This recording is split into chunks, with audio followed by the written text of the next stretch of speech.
कुछ महिला है जो कलंकित है, जिनका विवाह नहीं हुआ और उनको कलंक लग गया है, वो भी मेरे साथ महिला है। तो मेरे भाई आपको बता दूं, जो रायतार जंगोदाई है इसका पति खत्म हो गया था, इसलिए उसकी सास ने घर से बाहर निकाल दिया। इसलिए रायतार जंगोदाई जंगल में अनाथ आश्रम बना के रहती थी और आज भी वो अनाथ आश्रम है। और जो महिला का पति खत्म हो जाता था उसको भी रायतार जंगोदाई अपने आश्रम में रख लेती थी, और जिस लड़की को विवाह के पहले कलंक लग जाता था उसको भी अपने आश्रम में रखती थी। इस प्रकार से रायतार जंगोदाई के आश्रम में दो प्रकार की महिला थी, बेवा महिला और कलंकित महिला। कलंकित समझते हैं ना, जिनका विवाह ना हो और कलंक लग जाए, और बेवा मतलब पति खत्म हो जाए। तो ये सब महिलाओं की जंगोदाई मुखिया थी। तो रायतार जंगोदाई को रात दिन ये दुख सताता था। कौन सा दुख? आज बोले मेरा पति खत्म हुआ तो मुझे जंगल में रहना पड़ रहा है, और जो मेरे साथ जो महिला रह रही है इनका भी पति खत्म हुआ तो इनको भी मेरे साथ रहना पड़ रहा है। तो बोले अन्याय हो रहा है। और उसी समय बाबा शंभू का राज चलता था ये धरती पर, शंभू बाबा का। और वो कौन सी पीढ़ी का राज था? शंभू और गौरा की जोड़ी वाला राज था। 44 नंबर की पीढ़ी है, बताते हैं। कौन सा नंबर की पीढ़ी थी? शंभू गौरा की 44 नंबर की। उसी समय ये रायतार जंगोदाई जंगल में रह रही है। तो रायतार जंगोदाई ने क्या किया, सब महिलाओं को बढ़िया सिखाई कि अपनों को एक काम करना है। बाबा शंभू यहाँ का राजा है, बाबा शंभू से हमको ये मांग करना है। कौन सी मांग? बोले हमारा पति खत्म हो जाता है तो हमको दूसरा पति बनाने का अधिकार होना चाहिए। क्योंकि बोले अगर कोई पुरुष की पत्नी खत्म होती है कोई भैया की, तो वो दूसरी पत्नी बना लेता था। बाबा शंभू के राजा मतलब पितृशक्ति को पत्नी बनाने का अधिकार था दूसरी, लेकिन पत्नी को कोई अधिकार नहीं था दूसरा पति बनाने का। तो ये अन्याय हुआ कि नहीं हुआ? हुआ ना अन्याय। इसलिए बोले हमको शंभू बाबा से न्याय मांगना है। अब न्याय कैसे मांगेंगे? जब हम सारी महिलाओं का संगठन मजबूत हो जाएगा तब हम न्याय मांग पाएंगे, क्योंकि बिना संगठन का हम कोई भी चीज नहीं मांग सकते। तो जंगोदाई ने क्या किया, सब महिलाओं को एक दिन जंगल भेजी और कहने लगी एक काम करो, तुम जंगल में जितने भी मोर के पंख मिलेंगे उन सब पंखों को इकट्ठा करके ले आओ, और लंबी लंबी बांस की लकड़ी तोड़ के ले आओ। सब महिलाएं जंगल गई, मोर के पंखे इकट्ठे करके लाई, बांस की लकड़ी तोड़ के लाई लंबी लंबी, और जंगोदाई को दिया। जंगोदाई कहने लगी एक काम करो, ये लकड़ी के ऊपर थोड़े थोड़े मोर के पंख बांधो और झंडा बनाओ। क्यों? उस समय मेरे भाई ये कपड़े का आविष्कार नहीं हुआ था। अब कपड़े हो गए तो कपड़े के झंडे बनाने लगे। उस समय कपड़ा नहीं था।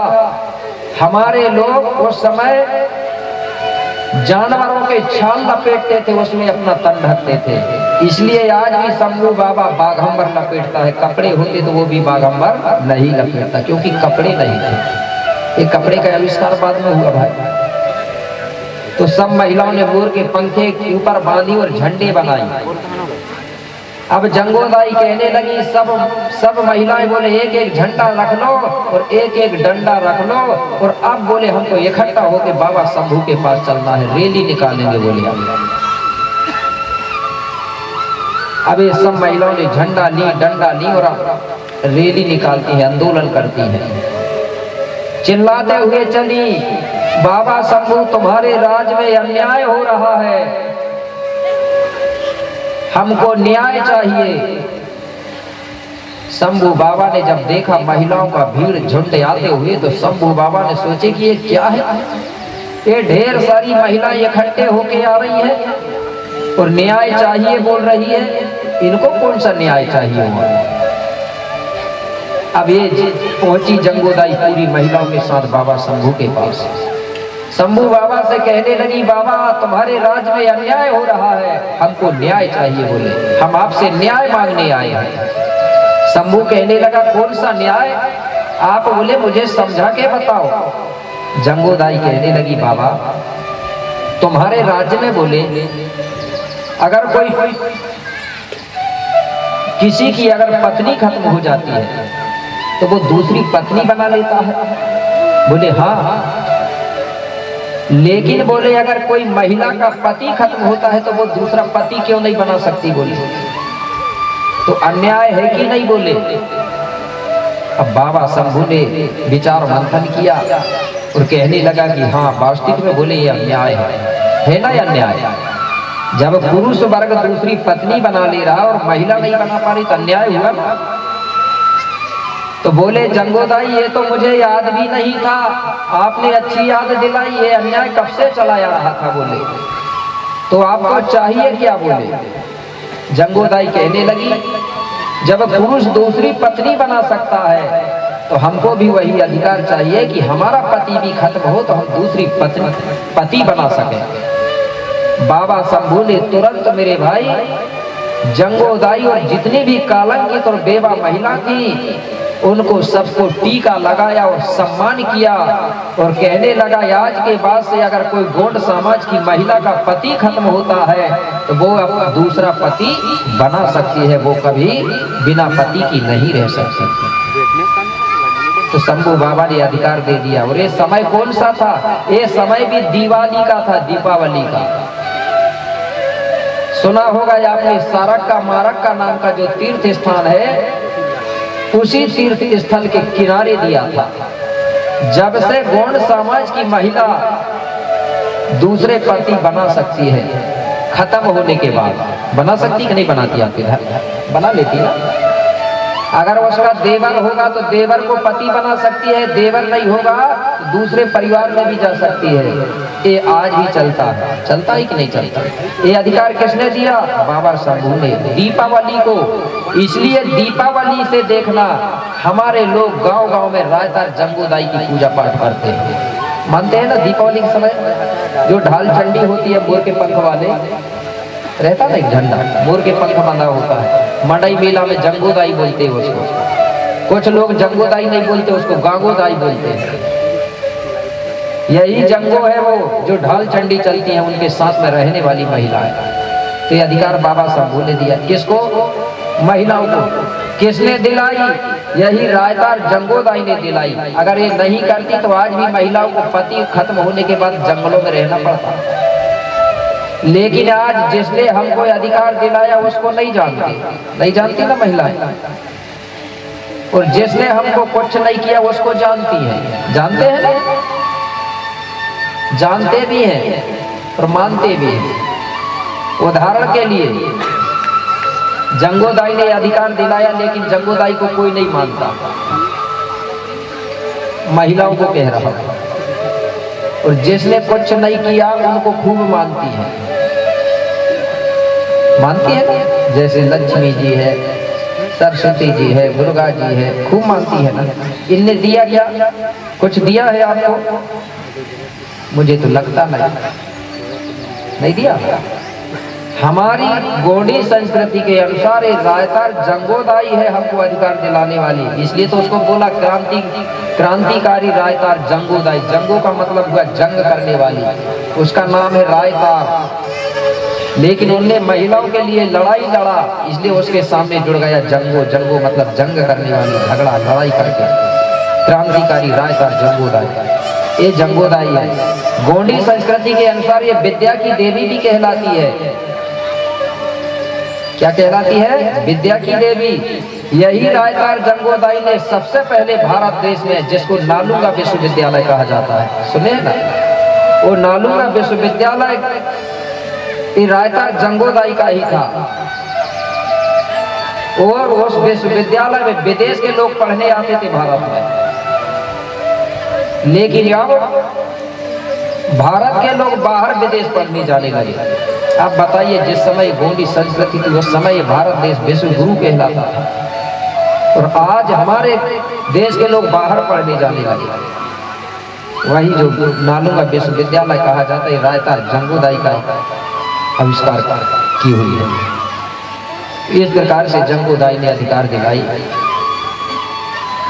तो कुपार बाबा को जंगोदाई ने पूरा समाचार बताई, पूरा परिचय दिया और कहने लगी, बाबा कुपार, मैंने तो अपना परिचय बता दिया, अब आप अपना परिचय दीजिए। आप कौन हो और कहां से आए हो और कहां जा रहे हो? कुपार बाबा अपना परिचय दे रहा है। बोले, जंगोदाई, मैं पूर्वा कोट गणराज्य के राजा फुलसिंह और हिरवा माता का बेटा हूं। मैं ये सगा समाज के लिए सत्य और असत्य की खोज करने निकला हूं। जब मुझे सत्य और असत्य का ज्ञान प्राप्त हो जाएगा, इसके बाद में मैं सगा समाज के बीच में जाके उनको सत्य और असत्य के बारे में जानकारी दूंगा कि सही क्या है और गलत क्या है। अतः मैं सत्य की खोज करने निकला हूं देवी। इस प्रकार से बाबा कुपार ने अपना परिचय दिया। बोले, ठीक है।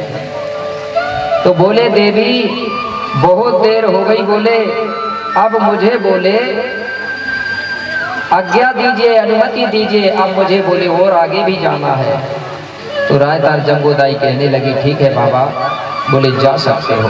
अब कुपार बाबा वहां से निकलते हैं और आगे चलते हैं, आगे बढ़ने लगे। अब चलते चलते मेरे भाई कुपार बाबा बहुत दूर पहुंचे। गर्मी का दिन था, गर्मी के कारण कुपार बाबा को चलते चलते बड़ी जोर से प्यास लग जाती है। जब बाबा को प्यास लगी तो बाबा पानी ढूंढते हुए चला जा रहा है। बड़े मुश्किल से सामने एक नदिया जैसे दिखाई दी। कुपार बाबा ने सोचा कि आगे नदिया दिख रही है, चलो बोले जल्दी जल्दी वो नदी में पानी होगा तो पीऊंगा, प्यास बुझाऊंगा। बड़े मुश्किल से धीरे धीरे वो नदिया पहुंचा। नदिया में जाके देखा तो पानी नहीं था मेरे भाई, सूखी पड़ी हुई थी। अब कुपार बाबा वही नदिया नदिया घूमने लगा। बड़े मुश्किल से नदी में एक गड्ढा था, कुंड था, वो गड्ढा में थोड़ा सा पानी भरा हुआ था। उसी पानी को बाबा कुपार ने पिया और अपनी प्यास को बुझाया। प्यास बुझाने के बाद बाबा कुपार सोचने लगा कि थोड़ी देर आराम कर लेना था, क्योंकि थक चुका था। तो नदी के किनारे में एक लकड़ी का डूंगा पड़ा हुआ था। कुपार बाबा उसी लकड़ी के डूंगा के ऊपर जाके बैठ गया। जैसे ही बैठा तो कुपार बाबा को थकान के कारण फिर नींद सता रही है। कुपार बाबा उसी लकड़ी के डूंगा के ऊपर सो गया। जैसे ही सोया वैसे ही कुपार बाबा को फिर से गहरी नींद आ गई और वो गहरी नींद में सो गया। थोड़ी देर के बाद नदिया के ऊपरी तरफ, ऊपरी छोर में अचानक बदल हुआ और मूसलधार वर्षा हो गई। और जिस तरफ कुपार बाबा सोया था उस तरफ कुपार को पता भी नहीं चला, लेकिन ऊपर तरफ मूसलधार वर्षा हुई। कैसे? अरे ऊपर और वर्षा भई भारी भारी भारी, अरे मूसलधार बूंदे बूंदेवारी, अरे मूसलधार बूंदे बूंदेवारी, मूसलधार बूंदे बूंदेवारी, बूंदे बूंदेवारी।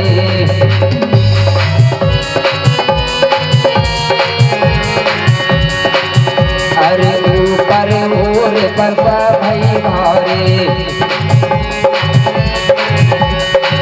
ऊपर और वर्षा भई भारी, वर्षा भई भारी। क्या हुआ? जब मूसलाधार वर्षा हुई तो नदी में बाढ़ आ गई, पूरे आ गई। जब नदी में बाढ़ आई तो नीचे तरफ कुपार बाबा सो रहा था लकड़ी के डूंगा में। वो लकड़ी के डूंगा सही नदिया में बहने लगा। जब बहने लगा तो लकड़ी का डूंगा हिलने लगा। कुपार बाबा की नींद जाग गई। कुपार बाबा ने देखा कि मैं तो नदी में बह रहा हूँ। कुपार बाबा ने दोनों हाथों से लकड़ी का डूंगा पकड़ लिया और नदी में बहने लगा। अब बहते जा रहा है। और मन ही मन में गंगा मैया से प्रार्थना कर रहा है कि हे गंगा मैया, मुझे तैरना नहीं आता, आप मुझे नदी के किनारे में लगा दो, नदी के पार कर दो। ऐसा वो प्रार्थना कर रहा है गंगा मैया से। तो कैसे प्रार्थना कर रहा है, मैं आपको एक गीत के माध्यम से बता रहा हूं।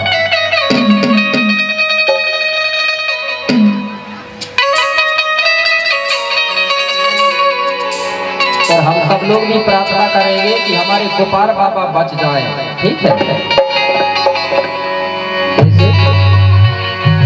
कि लकड़ी के डूड़ा पर, कि लकड़ी के डूड़ा पर आज सो रहा था कुपारो, और मूसलाधार बरसा भई और नदी में आ गई बाढ़।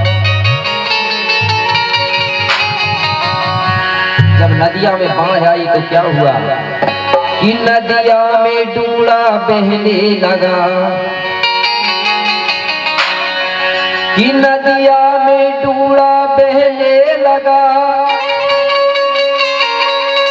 कि सब जागे हैं बाबा कुपारो,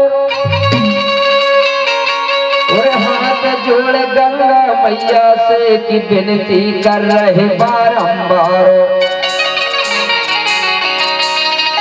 कैसे विनती कर रहे हैं? गंगा की बाढ़ों में, गंगा की बाढ़ों में आज डूड़ा की नैया, आज पार लगाते मुझको है गंगा मैया,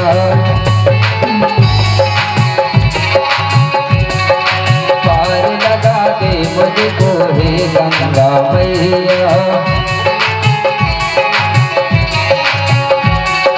गंगा की बाढ़ों में, गंगा की बाढ़ों में डूड़ा की नैया, पार लगाते मुझको है गंगा मैया, पार लगाते मुझको है गंगा मैया।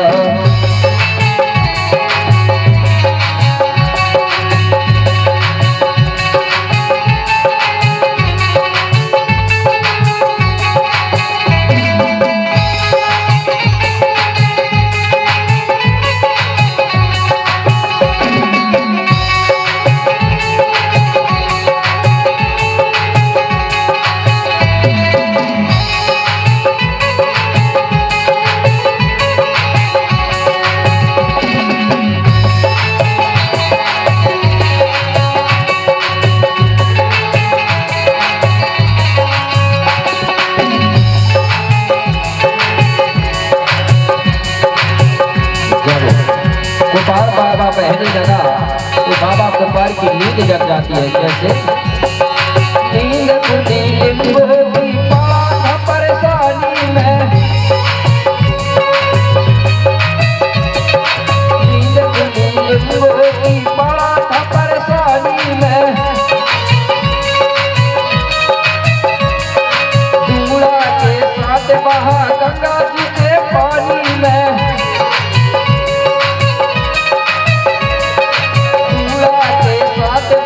गंगा जी के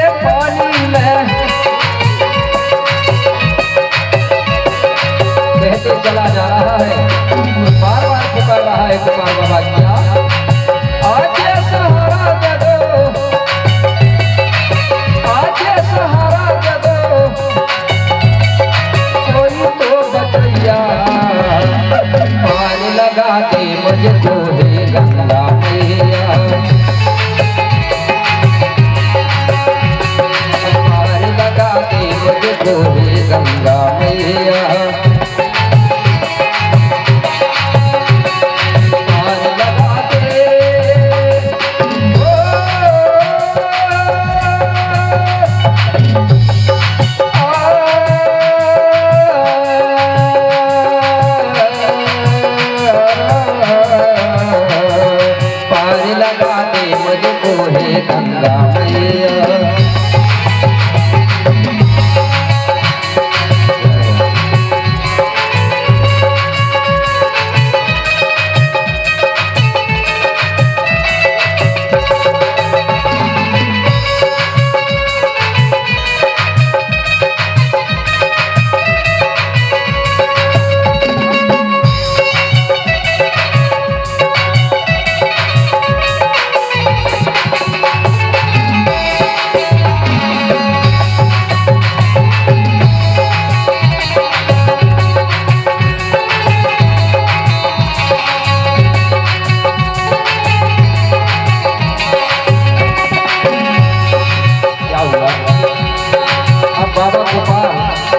बहते हुए नीचे की तरफ जा रहा है। उसी समय बहते बहते क्या हुआ, जो पानी में भौरा पड़ता है, वो भौरा में गोपाल बाबा लकड़ी के डुआ सहित फंस जाता है। कैसे? पानी में भौरा पड़ा पानी के सहारे में, पानी में भौरा पड़ा पानी के सहारे में,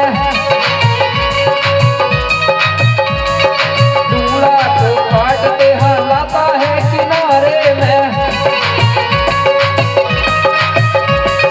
दूल्हा को काटते हैं लाता है किनारे में, लेकिन पार नहीं हो पा रहा है, इसलिए वो पुकार रहा है क्या? आज सहारा दे दो, आज सहारा दे दो, कोई तो बचैया लगा दे मुझको हे गंगा मैया। पार लगा दे मुझको हे गंगा मैया।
बोलिए गंगा मैया की। इस प्रकार गोपाल बाबा लकड़ी के डूंगा को पकड़ करके नदिया में बह रहा था।